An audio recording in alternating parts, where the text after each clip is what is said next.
Very good morning, dear students. I hope you all are safe at home.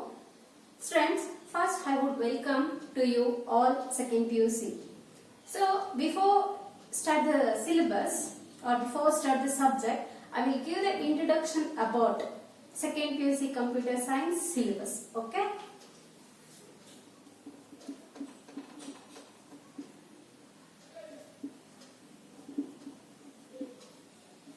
Second PUC computer science. Students, in the last year, we have completed all the classes in the online as well as offline. So in the second year, first I will explain how many units are there in the subjects, what are all the chapters, the units are included. The computer science subject is having 4 major units. So the subject is having 4 major units. The first unit, Unit A, is a backdrop of computer system. Backdrop of computer system. Next, Unit B. Unit B is computing in C++.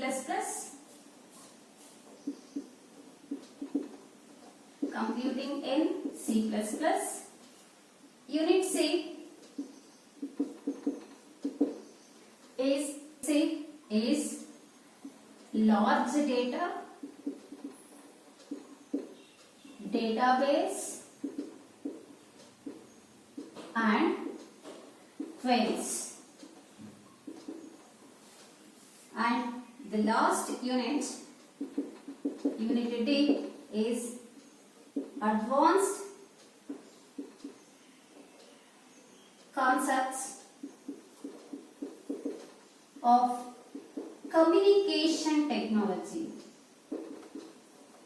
Communication technology. The second PUC computer science subject is having only the 4 units. The 4 units are Unit A, backdrop of computer system. Unit B, computing in C++. Unit C, large data, database and queries. Last unit, Unit D, is advanced concepts of communication technology. So here, each and every unit is having certain chapters. The first unit contains 4. The Unit A, the first chapter is typical configuration of computer system.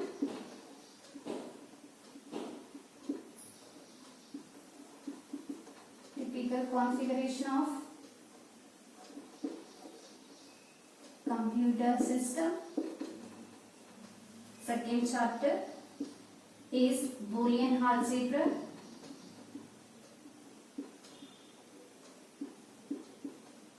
Third chapter is logic gates.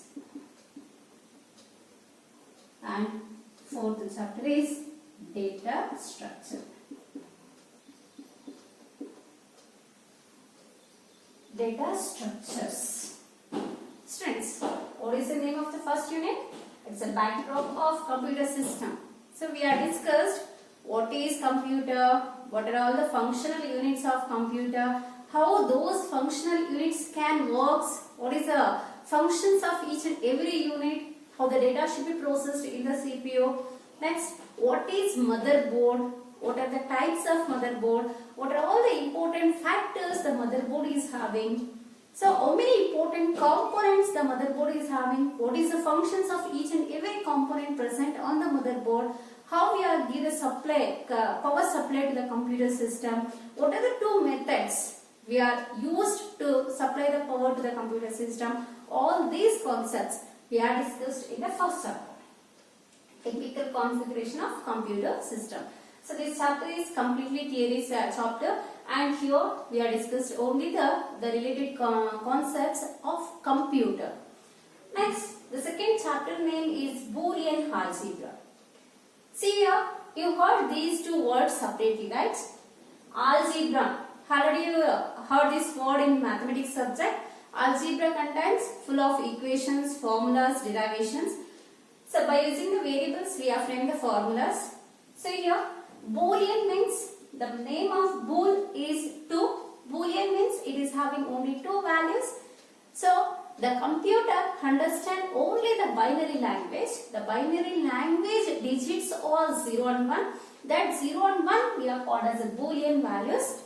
The algebra we are discussed with Boolean values in Boolean algebra chapter. So in the algebra, what are all the theorems they are given? All the theorems we are discussed here. For example, we have discussed the commutative law, associative law, distributive law, so independence laws, involution laws. Clear? So all the theorems we are discussed here in the Boolean algebra. So next is logic gates. In the first PUC, already you discussed, you learned the chapter data representation. In the data representation, you learn 4 types of number systems: binary number system, octal number system, decimal number system and hexadecimal number system. In that, the binary number system is very important because we are communicate with the computer. The computer understands zeros and ones language. So we are also need to learn zeros and ones language. So how the zeros and ones can be used to perform different operations. Example, addition operation, subtraction operation, multiplication operation, division operation. How these operations can be done in the computer. So what are all the different electronic circuits are there in the computer system to perform these operations. So that electronic circuits we are discussed in the logic gates. So this logic gates chapter, it is also comes in the physics subject also. In that physics subject they are asking the 2 CET questions also.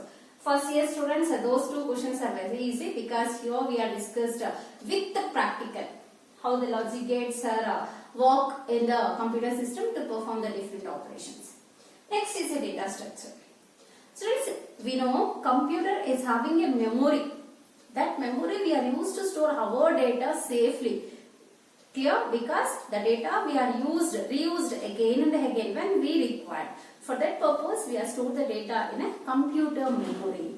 So, how the memory should be supplied to store our data? What is the structure to store the data in a computer system or computer memory? So, once we are give the data to the computer system, the data should be stored in a well organized format. The data is not stored in somewhere else.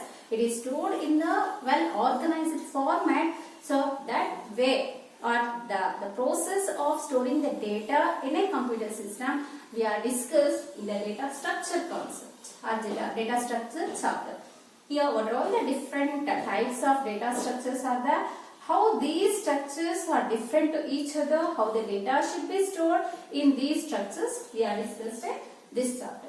Here the first unit is having 4 chapters. That is typical configuration of computer system. This chapter gives a complete information about the computer. Once we understand this chapter, we are very easy to buy the computer by using the configuration. So we learn the configuration of computer. Next, Boolean algebra. The algebra we are discussed with Boolean values, zeros and ones. Logic gates, the electronic circuits we are used to perform the different kinds of operations in a computer that can be discussed here. Data structure, the way of organizing and storing the data in the computer memory in different ways. That ways we are discussed in this chapter. Yeah.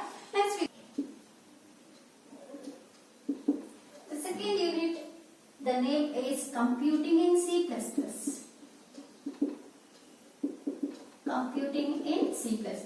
We are using C++ language to implement the programs, right? So that C++ language, how we are used to implement the program, that can be discussed in the unit B. The name is computing in C++. So this unit is having major chapters. It is having totally 8 chapters. This unit is having how many chapters? 8 chapters. In the first chapter is,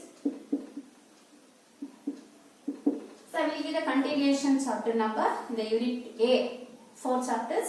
Unit B, chapter number starts with 5. The first chapter in the unit B is review of C++. You remember in the first PUC I will teach the lesson overview of C++ language. So in the first PUC, the complete information we are discussed. Just the chapter here we are review of C++. The same chapter, same contents. Just we are review in the second PUC. Next chapter, second chapter is basic concepts of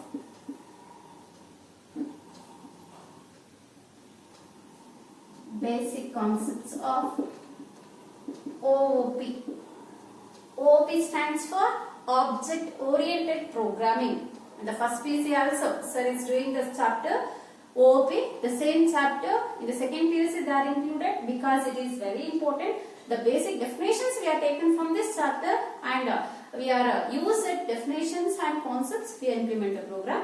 The chapter is also having the maximum marks in second PUC also. It is very small chapter but very important and maximum marks should be covered. The second chapter in the unit is basic concepts of OOP. The third chapter is classes and objects. So this is the new chapter in the second PUC. First year we are not using any class and object to implement the program because we are using only one main function and some user defined functions to implement the program. But here in the second PUC actually we are implementing the programs using the concepts of classes and objects. Next chapter is function overloading. Function overloading. Function overloading means in this single program we are given same name for two or more functions. That concept we are called as a function overloading. Two or more functions is having the same name but all the functions should perform different tasks. The name should be same. So when we are given same name for different functions is called as a function overloading concept. This concept also we are used to implement the program. So how the different functions is having the same name, why we are given the same name for different functions we are explaining in this chapter. Next is constructors and destructors. Constructors and destructors. This chapter is very important because once we have stopped using the memory, keeps on using the memory, at certain time the memory is full. Once the memory is full, we cannot store the another data in a computer memory. Like that, keeps on implementing the programs in a computer system. Our program variables occupy the memory. So once the memory is full, we cannot store any other variable values. That is the main drawback, right? Memory is a resource. We are properly utilize that resource. So that's why we are using a concept called constructors and destructors. Constructors means we are construct the objects. When we are construct the object, the memory will be given to our object. When we are use a destructor, destructor means destroy. After completion of our task, we are destroying object. Once object will be destroyed, whatever the memory the constructor will be provided, the memory will be free. And the same memory space we are used for next time or further operations. Clear? The memory should be allocated and memory should be deallocated. When we require, we allocate. When we are not required, we are free that memory and provides for the next task. So that by using the constructor and destructor also we are implement the programs. Next chapter is inheritance. Inheritance we are also called extended classes. Extended classes. This inheritance it is very easy. This inheritance we are easily understand by using our life cycle. Life cycle means so our grandfather is there. The after expired the grandfather, our fathers are there. After expired the father, our generation will be there. After our generation, the next generation will be there. So here, each and every generation is going on. It's a continuous process, right? So what are all the properties our grandfather is having? The same, all the properties the parents are acquired from the grandfather. What are the properties our father is having? All the properties we are received from father class. So what are the property we have to us? All the properties we are given to the next generation. Like that, by using one class, we are takes the properties to another classes. By using one class, we can easily extend the different classes, number of classes. That concept we are called as inheritance. Inheritance means it is a process of receiving the properties from another class or acquiring the properties from another class. Clear? Next chapter is pointers. Pointers.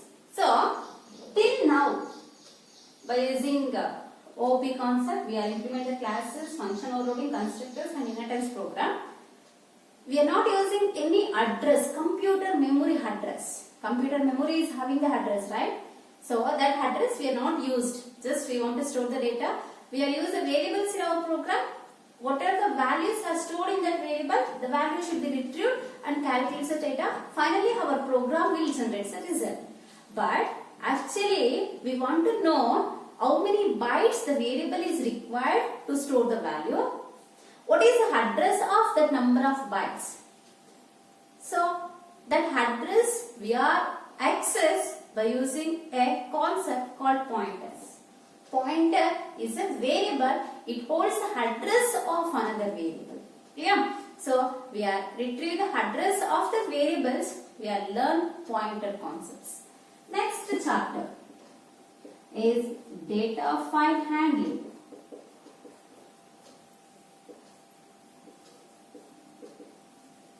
Data file handling. So once we are implement the programs we are not to perform the simple tasks. For example, we are adding two numbers, we are subtract two numbers, we are store only one student details and we are display that student details. So these are the simple tasks. Each and every time we are learn only the simple task. When we learn the use data and how we are calculate the use data in a program. So that use data we cannot store in our small programs.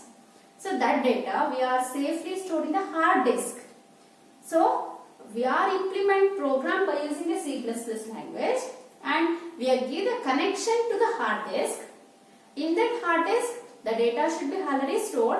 That data our program is received. Means the large volume of data our program is received and it will calculate the data, process the data.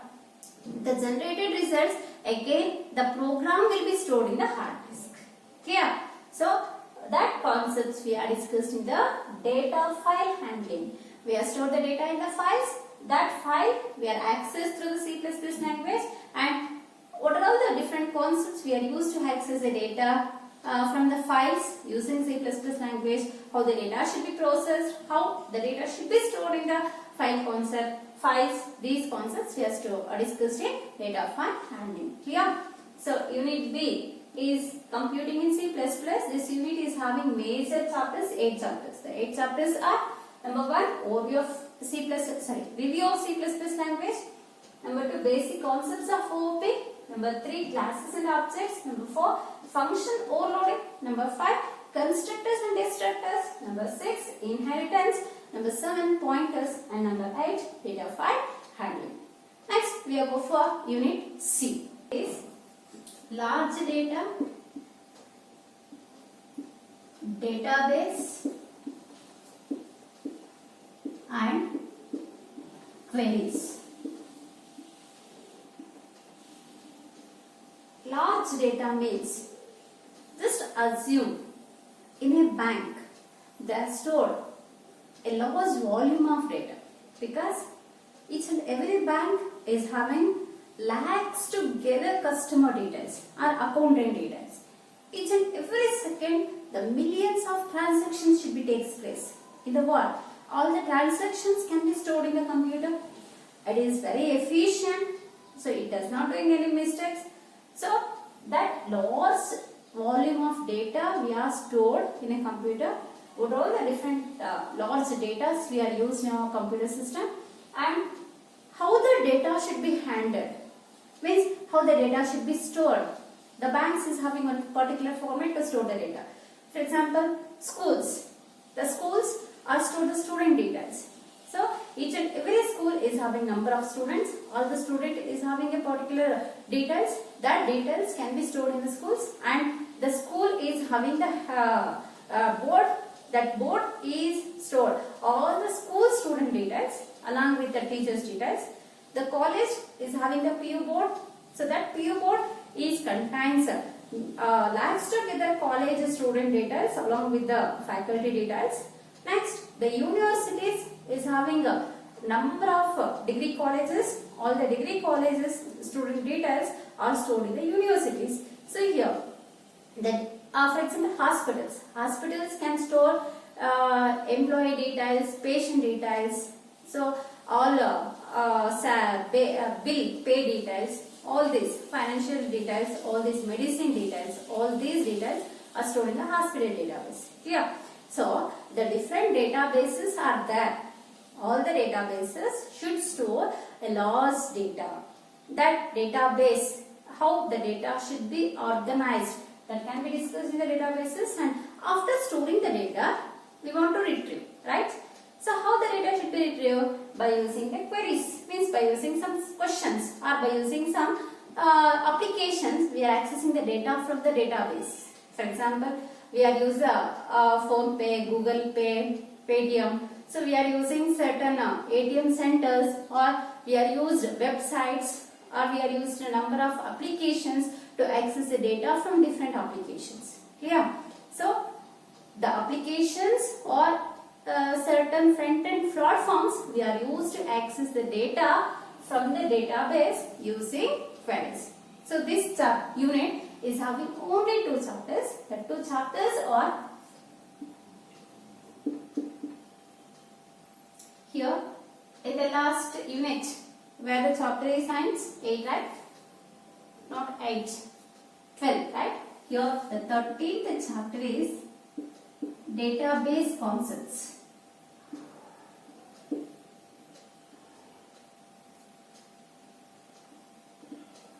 Database concepts, and 14th chapter is SQL.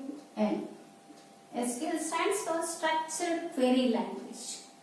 So queries, how we are using commands to access the data from the database. The different queries are different commands we are discussing in this chapter. Clear? The unit C is having how many chapters? 2 chapters. The 2 chapters are database concepts and SQL. Next we go for unit D.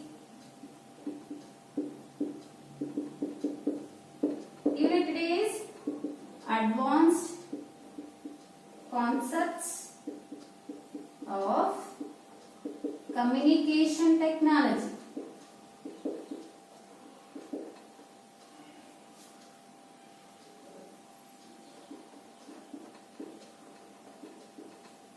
Advanced concepts of communication technology.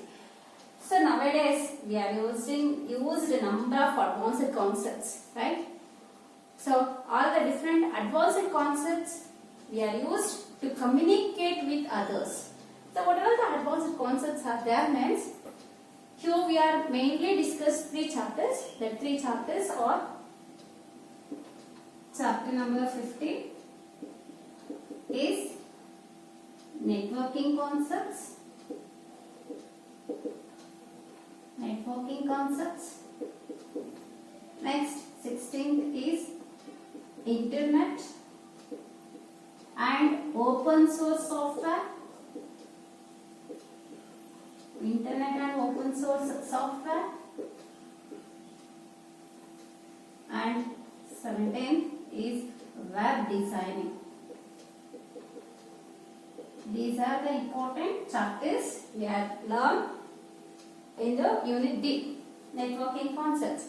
Different cables we are used to connect each and every computer, or the peripherals of the computer, how the data should be shared from one computer to another computer, in which distance we are connecting the computers, what are all the different networking concepts we are used to connect the computers, all that we are discussing the networking concept. Internet and open source software. Internet means the millions of computers we are connected, so to access or browse the information. And open source software. Open source software means the free software. So what are the software are available for free downloaded? All are called as the open source software. So next is a web designing. Web designing means by using HTML language we are designing the web pages. For example, once you use a Google in your phone or Chrome in your mobile phone, it will display one page, right? It will display the home page. In that home page, you enter some text or which content you want to browse, that content you typed or you give a voice here. So that page is called as a web page. Once we are give the content and click for search button, immediately it will open another page that is related to our content page. So that is also called as a web page. So the web pages we are created to store the information. That web pages we are designed by using HTML language. So that HTML language we are discussed in the web designing chapter. Clear? So friends, in the second PUC totally how many chapters are there? 17 chapters are there. Till now we are not did any new notification for this year for the syllabus. So here the knowledge is very important. You are not fixed for only the syllabus or notification reduced contents. You gain the knowledge in the different subjects. So one thing I would like to say to the students, in our life, which one is permanent? Money is not permanent, but once we get the knowledge, that knowledge is permanent. We have some power, the power is also not permanent. Here, only the knowledge is permanent in our life.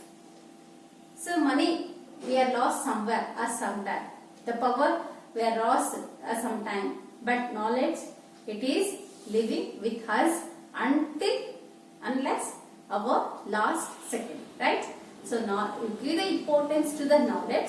So don't fix for only the reduced syllabus. Here also we are teaching one by one chapters. First we have started the unit B, because unit B is practical oriented chapter. Unit C is also practical oriented chapter. First we are give the information about unit B and unit C. Later we are discussed unit A, because unit A does not having any practicals. It is a theory based unit. So once if offline starts, we are immediately give the practicals for our students. So that's why we are give the concepts for the unit B. It is very helpful to provide the practicals at the beginning day or at the first day from on offline class. Clear? So that's why in the next class I will start unit B. First chapter is a review of C++ chapter. Clear, students? Thank you, students.